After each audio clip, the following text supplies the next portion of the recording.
why he did this. You want me to talk now? Yeah. You may wonder why I have this cane. First of all, I was in my swimming pool, and after I got out, I fell on a rug, and for a while I couldn't walk. And then I had a wheelchair, then I had a walker, and now I'm down to a cane. So I'm going to eventually give this away. I practiced a speech with my children this morning, and I had to change it. They made some corrections, so I'm going to have to reprint it. Before I tell you why I thought it'd be wise to honor Theodore Wirth, I would like to thank some of the people that made this possible. I would like first to thank the Minneapolis Park and Recreation Board and their staff. I would like to thank the Minneapolis Legacy Society, Joan Berthu and Ted Wirth, grandson of Theodore Wirth. I would like to recognize the George Nielsen Foundation, you can see their name on this plaque there, for their generous contributions. Some friends of mine got them to do this, and without what they provided, probably this project would not have been able to go forward.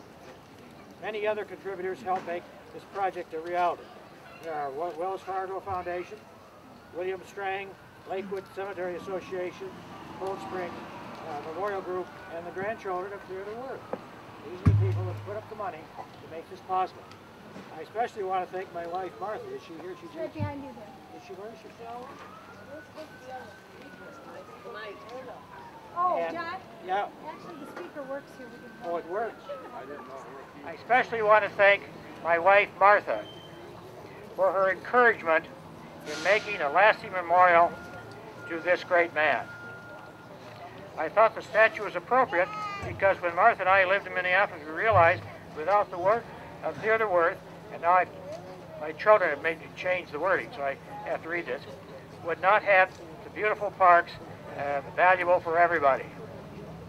If the suburbs would have followed the Wirth plan, everyone could ride or bike around the lakes. Many people from the suburbs have to go to Minneapolis because the suburbs don't have these facilities. These statues of the children represent Theodore Wirth's feeling that children should be able to use the parks of the land. You've heard this before, but he is the one that had signs on here, keep off the grass, and of course he took them all. So that's why we're so thankful for him doing it. Thank you for joining me in celebrating the outstanding accomplishment of Theodore Wirth. Thank you.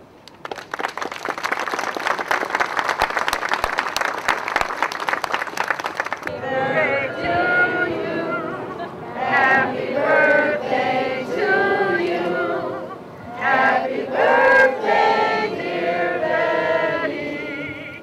Happy birthday to you. 89 years old today. I'd like to say one more thing about Betty. She was also a donor to the statues. Most of you wouldn't ever think that.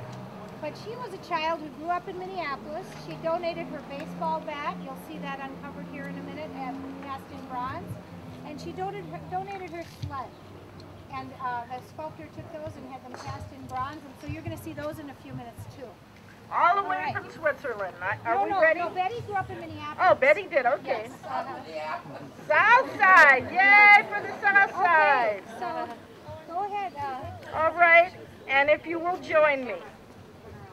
Oh, beautiful for spacious skies, forever waves of grain, for purple mountains' majesty, above the fruited plain, America.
you enjoy this wonderful gift. Thanks to John Richter, thanks to Ted Wirth, and to all who contributed, especially and including the grandchildren of Theodore Wirth. Remember, Theodore Wirth was an immigrant. He prized his country, Switzerland, but he also loved America. And the city of Minneapolis turned over their development of their parks to an immigrant. That's what we're made out of, isn't it?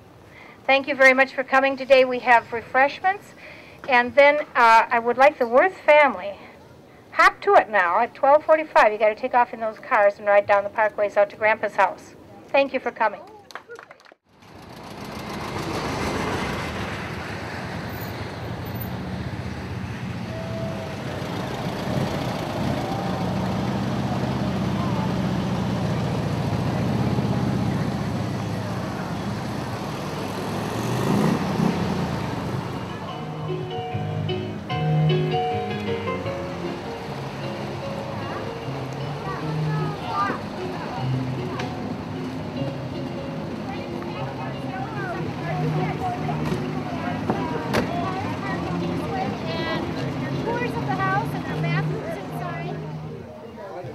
Take your hat off inside, okay?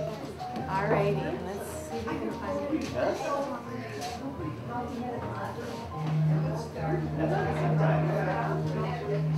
Oh, this is the house he lived in until they built this one in 1910. He got here in 1906, and then they built that house for him. And this is the way he wanted it. He wanted it to be a part of the park. So he could You want to tell me about your board? all right, this is the board that shows where he came from. He came from Hartford, Connecticut, where he designed the first public rose garden in the United States. One of the things they offered him was a new house. However, when he got here, the new house wasn't ready. So this is the house that he was living in with his family on Grand Avenue from 1906 to 1910, when the house was completed, and that is the picture up here. This letter is the letter he wrote to Charles Loring accepting his appointment as superintendent for the Minneapolis Park System. Here he is with his driver and a car. He never drove himself. He always had a driver, though he liked to have vehicles. He had them from the very early days. This shows the house as it sits as a part of the park, so he could sit in the house and take a look at the children and the people playing and enjoying and using the park system. This is his wife, who looked at the plans and said there were too many windows and not any places to put things. So she sort of did some redesigning so she'd have some walls to put furniture on. And the three children, this is Theodore Jr., Conrad, and Walter. Conrad ended up being the director of the National Park Service, and Walter also was associated with parks. He was superintendent for, or administrator for the state of Pennsylvania and also Salem, Oregon. Theodore was not associated with the parks. He turned out to be an admiral in the Navy. This is the building permit issued for this house. $10,000 was the estimated cost at that time. And here we've got their layout of what they were proposing for the Lindale Farmstead Park at the time they were developing it. So this sort of gives you an idea of how things were when he came and before he really started working with the parks, and how they progressed after. We will find on the other boards. It's very interesting how good he was to children. When he first came here, they had to keep off the grass and off the snow in all the parks, and he made them take them off, and then they drew cartoons about it. And he went to New York and helped with Central Park. Honey? Joni, is this a dining room? Yes.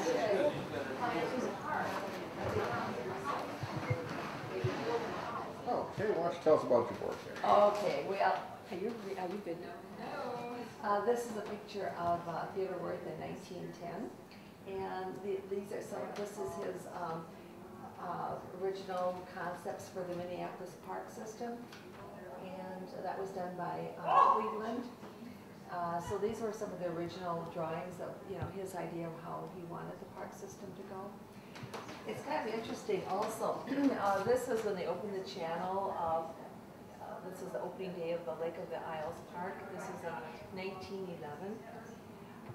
In 1928, Minneapolis won the first place for parks. They had 1 acre of park for every 80, let's see, every 80 people. The only city that had more was Denver, and they had an acre for 22 people. And Duluth had 1 acre for 52, St. Paul had 1 acre for 149, and Alexandria had 1 acre for 81 people. So that was kind of interesting. And Theodore Wirth gained national and international recognition for his park work, and these are just pictures of some of the medals that he earned. And so this is after John Kennedy was assassinated and Jackie was leaving the White House. She wrote this letter and gave Conrad Wirth a gold box as a sort of an award, because John Kennedy was going to give him an award, but he passed away and wasn't able to. So now, girls, the big thing here is that the Wirth family from Switzerland gave this to the Wirth family in America last night. This is their family crest.